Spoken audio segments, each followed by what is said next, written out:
अनैतिक संबंधातून बायकोनेच नवऱ्याची 2,22,264 रुपयांची लूट केली असून याबाबत महेश नंदकुमार खाडे वय 37 वर्ष, व्यवसाय शेती, मूळ गाव पळशी, सध्या राहणार दहिवडी यांनी दहिवडी पोलीस ठाण्यामध्ये तक्रार नोंद केली आहे।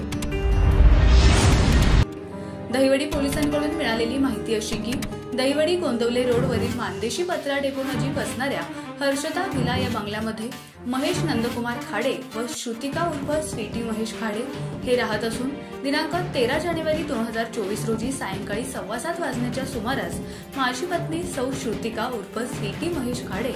हिने मला फोनवरून पार्किंगमध्ये बल्ब गेल्याबाबत सांगून माझ्या ठिकाणाबाबतची माहिती विचारल्यानं व त्याबाबत मला संशय आल्यानं मी पळशी, तालुका माण, जिल्हा सातारा येथून दहिवडी येथे बंगल्यावर सायंकाळी 7:40 सुमारास आलो असता माझ्या बंगल्यातील गेस्ट बेडरूम मध्ये मला माझी पत्नी श्रुतिका व कुणाल कैलास गायकवाड राहणार दहिवडी, तालुका माण हे अनैतिक अवस्थेत एकत्र दिसून आल्यानं मी त्याबाबत पत्नीला विचारले असता तिने तसेच कुणाल कैलास गायकवाड यांनी मला हाताने मारहाण करून माझ्या गळ्यातील 36 ग्रॅम वजनाची सोन्याची चेन 1,72,264 रुपये किमतीची ही चेन जबरदस्तीनं काढून हातामध्ये असलेल्या स्वीटी नावाच्या अंगठीवर तुझा काही संबंध नाही, आता तिच्यावर कुणालचा अधिकार आहे असं सांगून 50,000 किमतीची सोन्याची अंगठी जबरदस्तीनं काढून घेऊन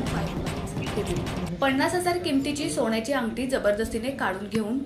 पाहिलेला प्रकार कोणाला सांगितलं तर जीवे मारीन अशी धमकी दिली। तसेच माझ्या घरातील लोकांवर केस करण्याचं सुद्धा धमकी दिली। याबाबत या दोघांच्या विरोधात मी दहिवडी पोलीस ठाण्यामध्ये तक्रार दिली आहे। याबाबत अधिक तपास सहाय्यक पोलीस निरीक्षक अक्षय सोनवणे यांच्या मार्गदर्शनाखाली पोलीस हवालदार विठ्ठल विरकर करत आहेत।